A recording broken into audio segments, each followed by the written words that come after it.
இயேசுவிலே பிரியமான சகோதர சகோதரிகளே, உங்கள் எல்லோருக்கும் ஆண்டவராகிய இயேசு கிறிஸ்துவின் பெயரால் காலை வணக்கங்கள் மற்றும் வாழ்த்துக்கள்.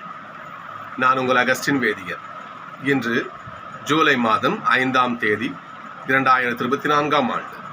ஆண்டவரின் மடியில் 5 நிமிடங்கள். எல்லா அரசர்களும்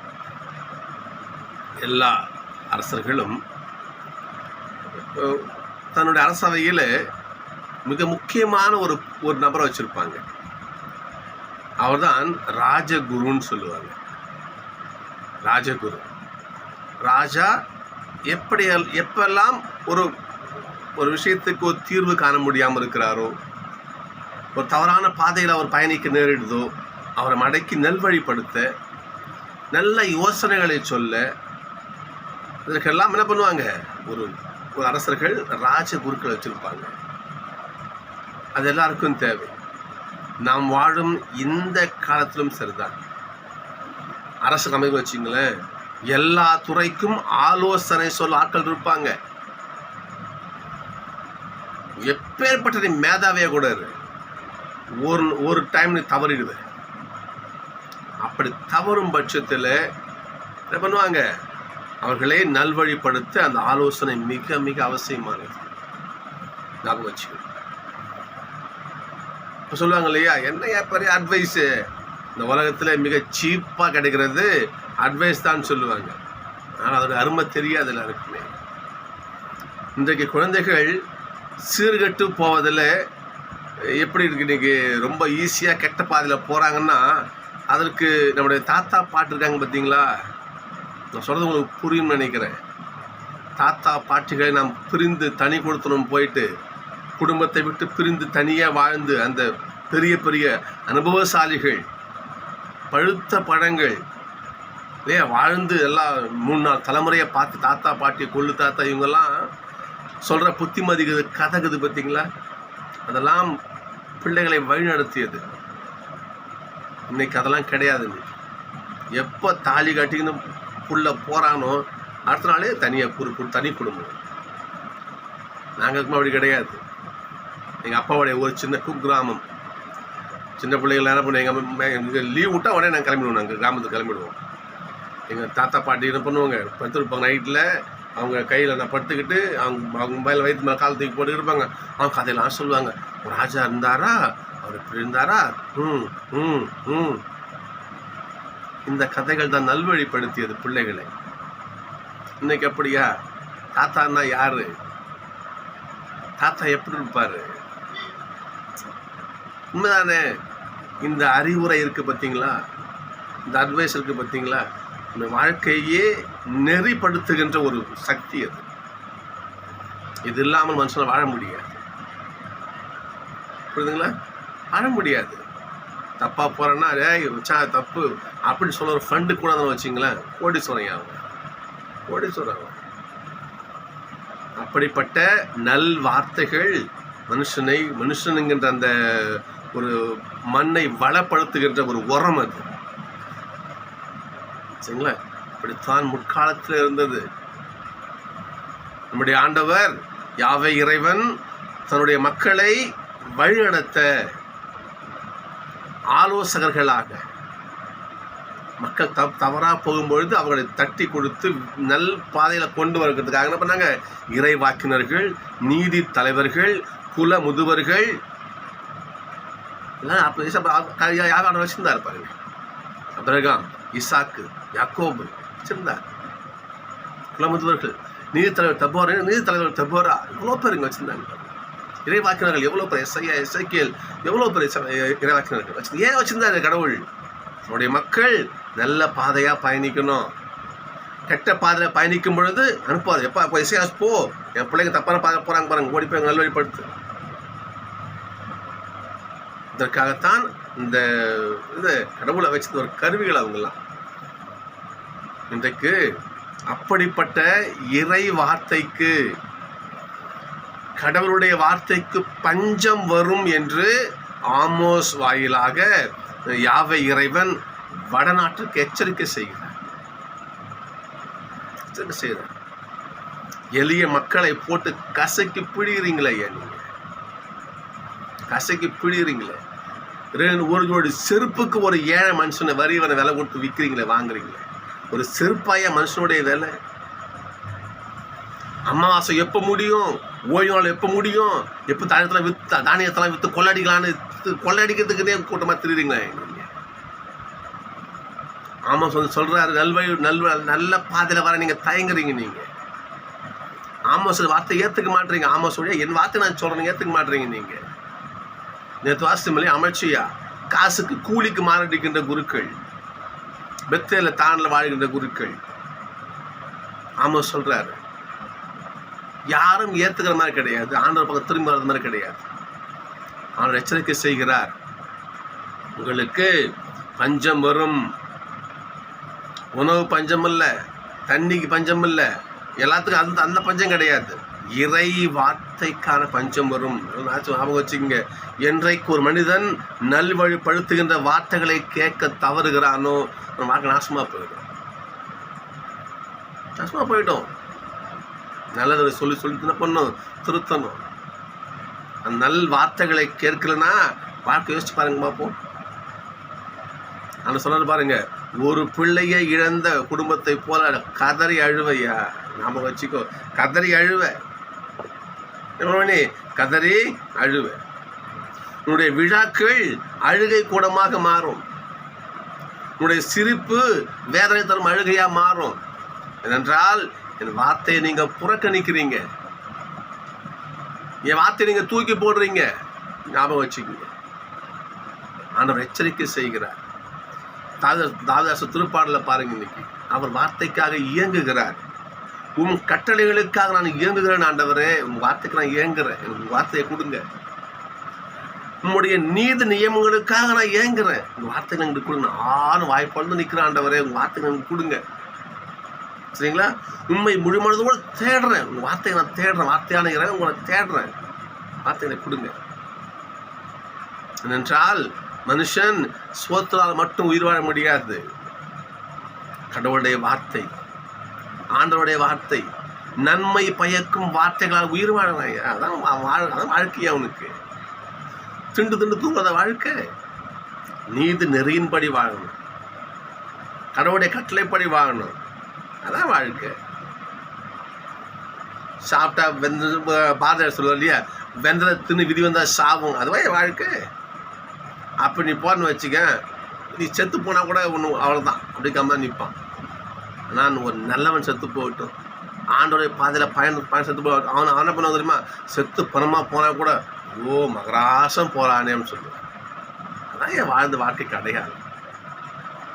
இப்படித்தான் வாழணும். இப்படி வாழ்கின்ற வார்த்தையை ஆண்டோடைய வார்த்தை நம்ம கொடுக்கும். மனிதன் அப்பத்தினால வாழ மாட்டான், ஆண்டோடைய வார்த்தையினால் தான் வாழ்வான். செய்தி பாருங்கள். இதற்காகத்தான் இறைவாக்கினர்களை, குல முதுவர்களை, இல்லையா, நிதி தலைவர்கள்லாம் என்ன பண்ணாரு, கடவுள் நமக்கு கொடுத்தாரு. இங்கே அழைப்பாரு, மத்தையை அழைப்பாருங்க. இங்கே மத்தைய யாரு, ஒரு சுங்கச்சாலை உட்காந்து காசு வசூல் பண்ற ஒரு வரி வாங்குறவர் அழைக்கிறார். மத்தையோ நான் பின்னாடி வா,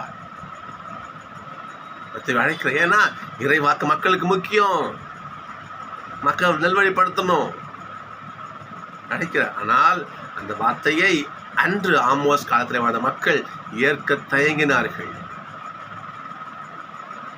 தயங்கினாங்க. என்ன பண்ணாரு, கிளம்பு பாபிலோனுக்கு, கிளம்பு அசிரியாவுக்கு துரத்து விட்டாங்க. புரியுதுங்களா?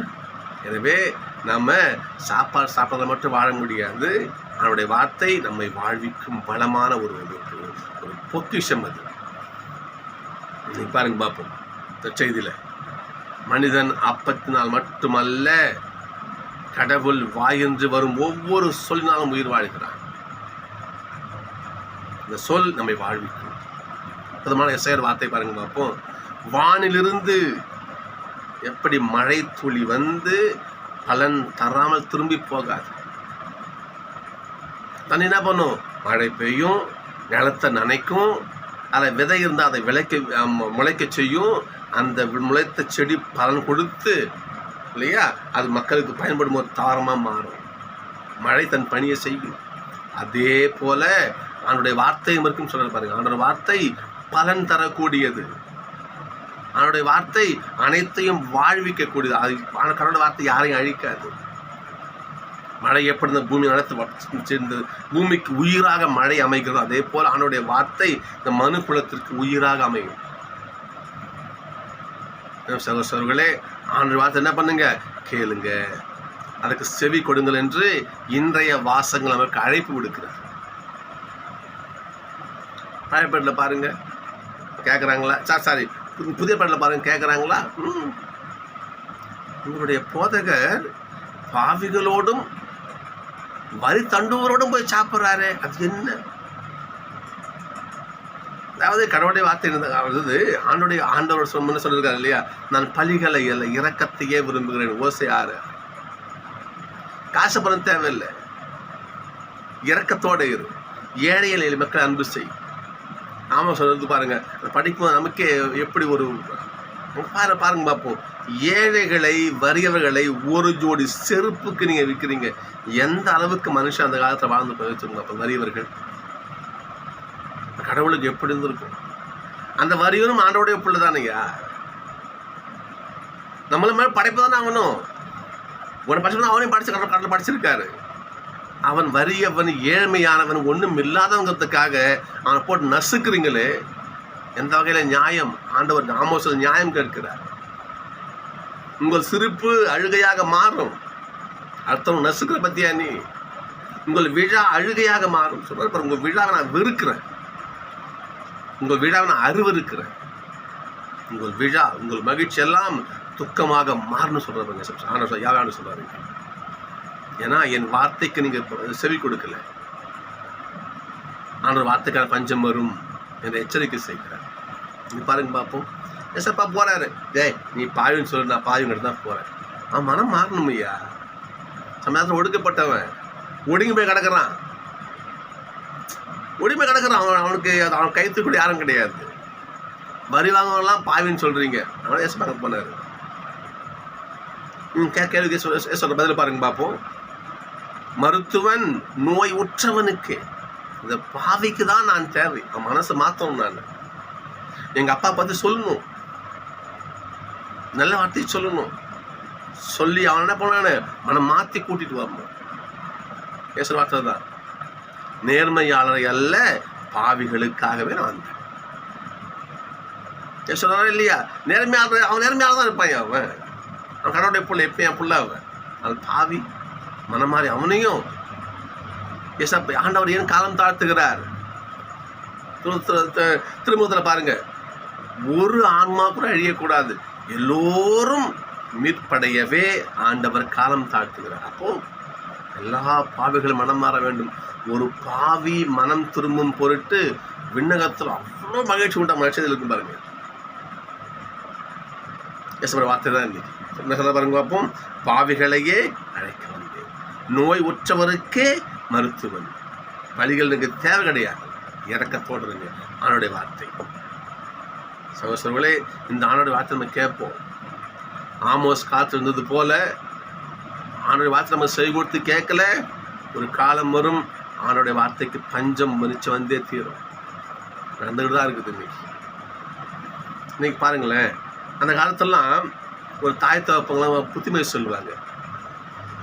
அந்த காலத்தில் அதெல்லாம் எனக்கு சொல்லும் போதெல்லாம் எனக்கு ரொம்ப ஒரு வருத்தமாகவும் இருக்குது, ஒரு மனசு வலிக்கும். ஒரு இடத்துல சின்ன குழந்தைங்க வச்சிங்களேன், இப்படி என்கிட்ட இங்கே கடையில் எதுவும் பொருள் இல்லை, ஸோ டப்பா எடுத்துக்கிட்டு இல்லை பாட்டில் எடுத்துக்கிட்டு இங்கே பாருங்களேன், ஒரு குழந்தைங்க அம்மா அப்படி வச்சுக்குவாங்க. வச்சு என்ன பண்ணுவாங்க,